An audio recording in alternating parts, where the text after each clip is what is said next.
guess I'll go first. Actually, why don't you go first? But I never wanted to be anything else but an engineer. Just because something's old doesn't mean you throw it away. He was more than a hero. He was a union man. Hey, I am not hostile. You're rude. Linus, don't do that. No. Star Trek Strange New Worlds has been a refreshing series embracing the spirit of old Trek to include an episodic style and strong emphasis on hope and teamwork. We're pretty familiar with Captain Pike and Spock, and we're learning more and more about the other series regulars, but one alien face seems to stick out a little more than the others. Hemmer made us produce a fascinating Spock eyebrow raise. The blind, white-skinned Enar has the brains of Mr. Scott, the self-confidence of Tuvok, and the bedside manner of Odo. This strong Starfleet character from a relatively unknown race with intriguing abilities has yet to be fully explored this season. So we will leave no stone unturned as we explore the mysteries of this Strange New Worlds favorite. Who is Hemmer? You don't want to miss this episode. And if you haven't already subscribed to our channel, please do so now. And give us a thumbs up if you want more inside knowledge about your favorite shows. That's the ticket, laddie. And make sure you stay tuned to the end to see how to get this awesome Star Trek NX-01 inspired graphic design from the amazing artists at mixtees.com. Who out there might want to buy it?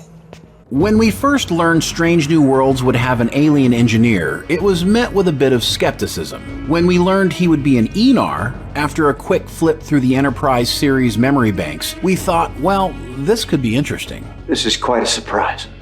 I'm sorry, Pinkskin. Up until now, the Enar have played a very small role in Star Trek canon. Basically a cliffhanger and an episode. During the Enterprise Season 4 3-episode Romulan arc Babel 1, United, and Enar, we learn in a cliffhanger at the end of the middle episode that the pilot starting a war is an Enar. It's from my world, but it's not from any Andorian you'd know.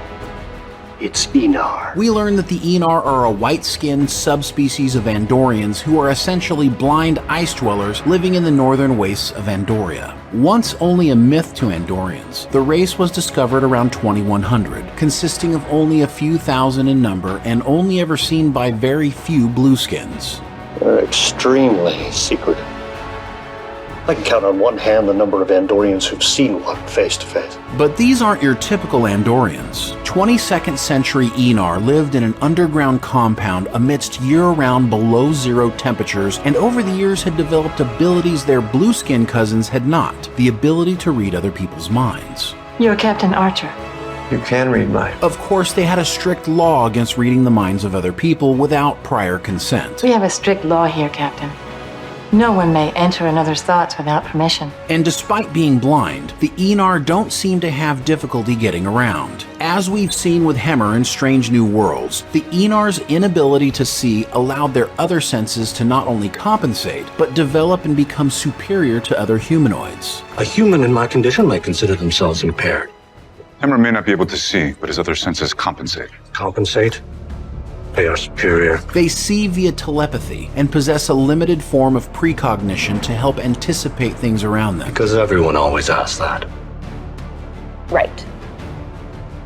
And don't forget they are pacifists, polar opposites of their militaristic blue-skin cousins. They're pacifists. They don't believe in violence. One of them does. But as Hemmer would explain to Uhura, pacifism is not passivity. To him, pacifism means the active protection of all life in the universe. And this would explain why we have an Enar in Starfleet. Well, as far as backstory goes, perhaps Hemmer wanted to join Starfleet to practice protecting all life in the universe. There is no better place to do that in the Alpha Quadrant in 2258. But the real person responsible for an Enar chief engineer on the Enterprise is Kristen Beyer, who is a producer on the show. Showrunners weren't ready to bring Scotty into the picture yet. That would make the difference. And were looking for options when Beyer suggested they look at Enar from Enterprise. Akiva Goldsman thought that was a great opportunity to build upon a race that we know very little about. Having a blind character in charge of engineering is compelling enough, but when you learn the actor playing the character is also legally blind, there is a whole new level of believability and intrigue. Come in, you'll enjoy it. Canadian actor Bruce Horak, who was chosen to play Hemmer, said he got really excited when he read the part and learned they were looking for a blind or visually impaired performer. Horak is the first legally blind actor in Star Trek history. I've tried to be patient, I've tried to be polite, but I've got a job to do here. When he was 18 months old, he was diagnosed with a bilateral retinoblastoma, which is a cancer of the eye. He lost 91% of his eyesight, and the treatment of the condition left him legally blind. The move to cast a blind person to play Hemmer was a genius move by showrunners, and Horak's disability has brought a whole new level of believability to the character. After being cast as Hemmer, Horak tried to learn everything he could about the character, his race, and his potential backstory. When he learned that there was very little in Star Trek canon about the Enar, he was excited, realizing everything about this character was going to be absolutely true. They are basically putting new footprints into the sand of the Star Trek universe, and for him this was absolutely thrilling. Horak is a long-time Star Trek fan, and growing up with the original series reruns and The Next Generation, one would think his favorite chief engineer would be obvious. But for Horak, his favorite is Trip Tucker from Enterprise. Been a hell of a run, Malcolm.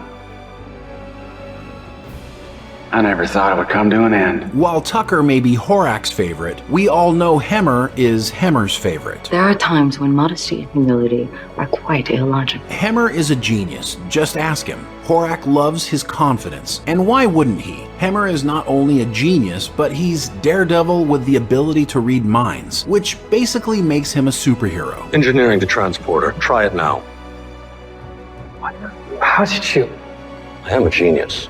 Move quickly. Although Strange New Worlds has yet to make use of the Enar's overpowered skills, we are looking forward to an upcoming episode that future fleshes out this interesting alien we know very little about. Although Hemmer's backstory leading him to Starfleet may end up being more ordinary than some people expect. While reclusive at the time Andorians became a founding member of the Federation, it's likely the Enar became members at the same time as their Andorian cousins. I wouldn't be surprised if this alliance begins to expand before we know it. During the TNG episode Attached, Captain Picard explains that every member of the Federation had entered as a unified world. This means that when the Andorians became members, so did the Enar. It would seem there is a lot left of the Enar onion that still needs to be peeled, and we can't wait to see what Strange New Worlds and Horak have in store for one of our new favorite aliens. Of course. That's why I'm wandering around the ship in the middle of the night running diagnostics. Fun. What do you think? Is Hemmer a gruff, get-off-my-lawn type of alien, or is he a softie inside? Were you surprised Strange New Worlds went with an alien engineer, or was it about time? How does Hemmer rank in interest of all the characters on the show? How is Horak doing playing the character? Let's talk about it in the comments below. Trust me, I've noticed.